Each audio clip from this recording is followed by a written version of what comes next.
muito bem-vindos à aula de História de hoje. O tema vai ser a Revolta da Vacina de 1904, que é tida, por exemplo, por alguns historiadores como José Murilo de Carvalho em seu livro Os Bestializados, o Rio de Janeiro e a República que não foi, como uma das mais espetaculares ações populares voltadas contra a arbitrariedade das decisões políticas tomadas pelo governo.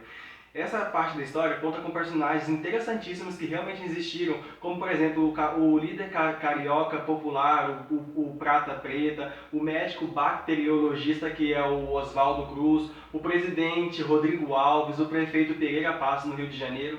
Bem, pessoal, a revolta da vacina de 1904 foi basicamente uma revolta popular contra a imposição obrigatória da vacina contra a varíola. Mas é muito complicado para a maioria de nós entender o que levou essa revolta popular contra um fenômeno que na teoria seria boa para a preservação da saúde da população. Por que isso aconteceu? O que levou o povo à revolta?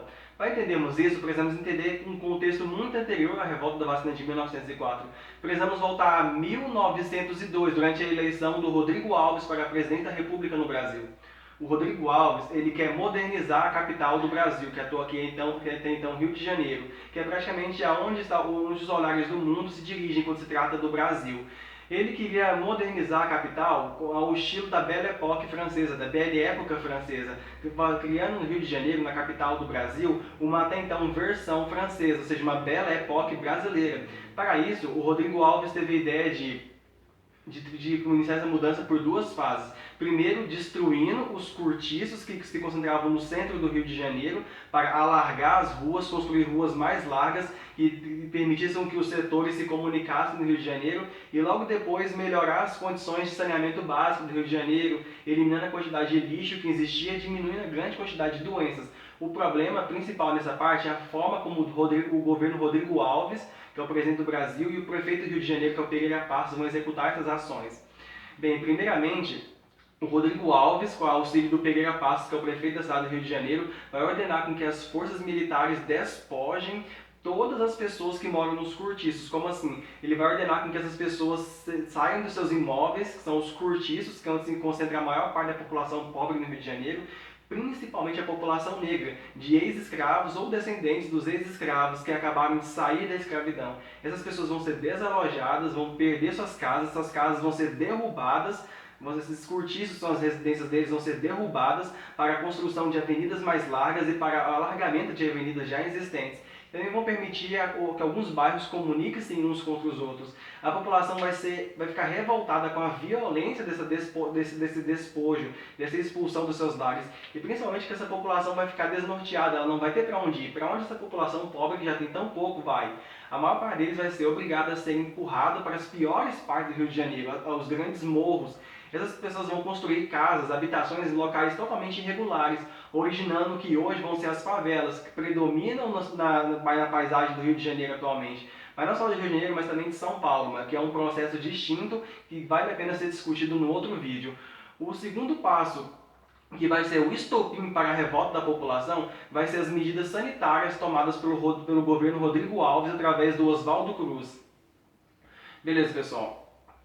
Inicialmente, qual era a ideia do Rodrigo Alves e do Pereira Passos? Era limpar as ruas do Rio de Janeiro que eram extremamente poluídas. O Rio de Janeiro contava com lixo em todas as ruas, dejetos humanos, animais mortos, uma quantidade gigantesca de ratos, mosquitos e pulgas que fazia proliferar doenças terríveis no Brasil. Os portos brasileiros eram a porta de entrada para a sífilis que acometia a população brasileira, não apenas os pobres, mas a classe média alta do Rio de Janeiro também. A quantidade de mosquitos era o principal fator de contágio da febre amarela no Rio de Janeiro, que fazia muitas vítimas.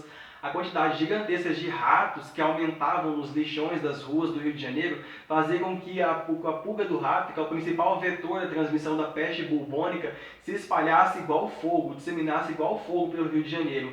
E principalmente de todas, uma das piores doenças que já assolou a humanidade. A varíola. A varíola é uma doença extremamente temida desde a antiguidade. A varíola é responsável pelo extermínio de povos inteiros em diferentes momentos da história. Inclusive é a varíola que é responsável pela exterminação de vários povos indígenas na história do Brasil.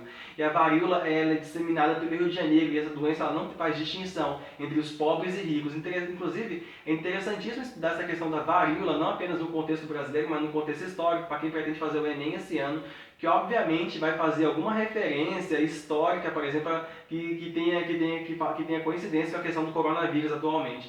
Para combater o avanço da varíola, da febre amarela e da peste bubônica, eles vão nomear como diretor-geral de saúde pública no Rio de Janeiro o bacteriologista e sanitarista público Oswaldo Cruz. Oswaldo Cruz é um médico brasileiro profundamente inspirado nas teorias de Pasteur. Inclusive, ele vai para a França estudar alguns anos e vai visitar o Instituto Louis Pasteur na França. E lá ele vai se inspirar no médico francês no desenvolvimento da ciência que ele tinha, trazendo muitas teorias para o Brasil. Louis Pasteur é um dos principais inspiradores do Oswaldo Cruz aqui no Brasil. Oswaldo Cruz, quando volta ao Brasil, ele propõe uma série de medidas para eliminar as 3 principais calamidades que assolam a população do Rio de Janeiro. Ele pretende, em 3 anos, eliminar a febre amarela, destruindo os mosquitos através do veneno e isolando os que tiveram contato com a febre.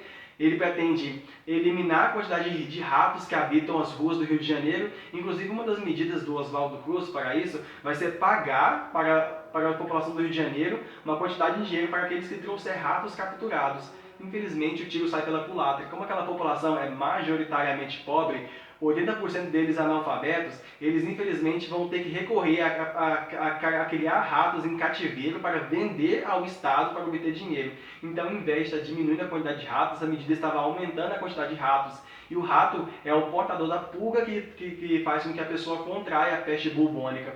Vamos lembrar que estamos falando de uma população desprovida de oportunidades de estudo, uma população brutalizada pela pobreza e pelo trabalho, pelos resquícios do trabalho escravo, pelas condições péssimas de trabalho e no Brasil naquela época, uma população que possuía raízes extremamente machistas e conservadoras. Beleza, pessoal? Depois que o Oswaldo Cruz conseguiu diminuir os índices de febre amarela no Rio de Janeiro e os índices da peste bubônica, ele resolve se dedicar à pior das doenças que tem naquele momento, a varíola. Para isso, ele convence o governador do Rio de Janeiro, o presidente do Brasil, que é o Rodrigo Alves, e o prefeito da cidade do Rio de Janeiro, Pereira Passos, a fazer investimentos maiores em suas pesquisas e também a instalar e obrigar a população a decretar a vacinação obrigatória. Como seria a vacinação obrigatória? Médicos, sanitaristas, acompanhados de militares, iriam de residência em residência dos cortiços que ainda restaram da demolição, ou então dos moradores que estão se mudando para as futuras favelas, suas moradias irregulares construídas nos morros, iria obrigar aquela população a se vacinar contra a vontade. Essa medida abrupta, tomada sem o total conhecimento da população, vai alimentar vários focos de revoltas populares. Primeiro, é uma população extremamente conservadora. Os operários que trabalham nas fábricas, nos serviços, nos trabalhos informais das cidades, no comércio, no campo, ficavam indignados de saber que médicos adentravam suas casas e vacinavam suas filhas, suas mulheres, seus idosos, suas crianças, sem suas presenças, ou que mesmo aquela população conservadora também ficava horrorizada pelo simples fato dos médicos desnudarem o braço das mulheres para poder aplicar a vacina. Outro fator é que aquela população já estava revoltada por estar perdendo seus lares, por terem seus antigos lares demolidos pelo processo modernizador do Rodrigo Alves e do Pereira Passos. Isso vai fazer com que a escolha abrupta do governo seja um estopim para uma revolta popular. Sem falar que os próprios jornalistas da época, que eram contra o governo do Rodrigo Alves e do Pereira Passos, aproveitavam-se da ação do Oswaldo Cruz para criticar o governo. Os principais opositores do governo eram os socialistas, os positivistas, alguns setores liberais, alguns setores jacobinistas, como eu expliquei no meu primeiro vídeo da República, que usavam o tempo todo a revolta popular e a agressividade do decreto do governo de imposição da vacina como oportunidade de criticar o governo. Era muito comum charges na época criticando o Oswaldo Cruz, que também não contribuía nada para a situação, porque quando ele era chamado para esclarecer, ele dava respostas muito complexas, respostas muito acadêmicas, respostas que não eram facilmente absorvidas pela população leiga da época. O que disseminou muito naquela época também foi as fake news, as notícias falsas. Disseminou, por exemplo, que o governo estava espalhando essa vacina como uma maneira de assassinar os pobres, ou seja, era um plano secreto do governo para matar os pobres.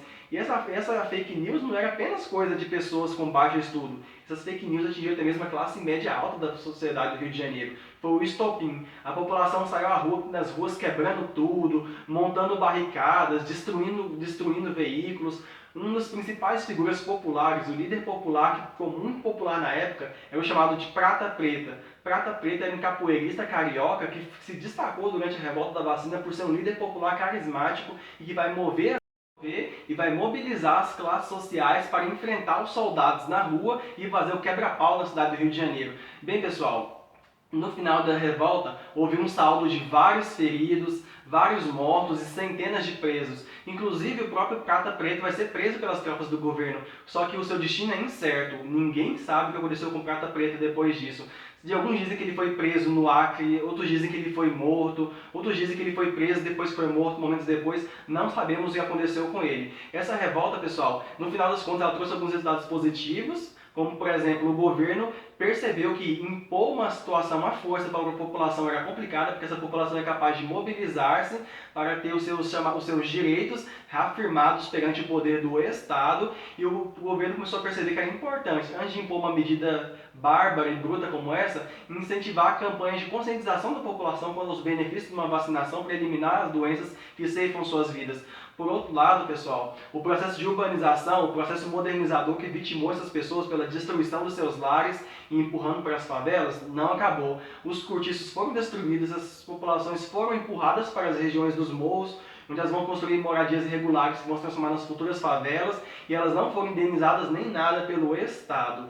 Pessoal, e se por um lado o governo Rodrigo Alves e Pereira Passos e o Oswaldo Cruz ganharam poderes quase ditatoriais para tomar essas decisões políticas e sociais, se preocupavam, pelo menos diziam se preocupar com medidas sanitárias, eles, por outro lado, não se preocuparam com os pobres, porque as futuras favelas que vão crescer e se disseminar tanto no Rio de Janeiro quanto em São Paulo, não vão receber medidas de saneamento, incentivos à educação ou políticas de conscientização da população quanto às melhorias da saúde. Ali o esgoto e a poluição vão continuar a céu aberto, as doenças vão continuar se proliferando na população mais pobre na população mais pobre da sociedade carioca.